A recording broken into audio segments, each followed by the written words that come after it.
2020 সালে এদেশের মানুষ, ঢাকা দক্ষিণ সিটি কর্পোরেশনের মানুষ জনাব ইঞ্জিনিয়ার ইশরাক হোসেনকে বিপুল ভোটে জয়যুক্ত করেছিল।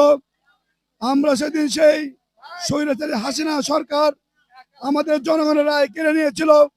আমরা সেই রায় বিজ্ঞ আদালতের মাধ্যমে আমরা যে রায় পেয়েছিলাম, সেই রায় নিয়ে বর্তমান তত্ত্বাবধায়ক সরকার গরিমসি করছেন এবং যে কোনো ষড়যন্ত্রের মাধ্যমে বাংলাদেশ জাতীয়তাবাদী দলের এবং ঢাকাবাসী রুখে দাঁড়াবে। ইশরাক হোসেনকে শপথ গ্রহণ না ছাড়া পর্যন্ত আমরা রাজপথে থাকবো।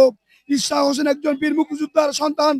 তার বাবা দেশের স্বাধীনতা, সার্বভৌমত্ব, লাল সবুজ পতাকার জন্য উনি যুদ্ধ করেছিলেন।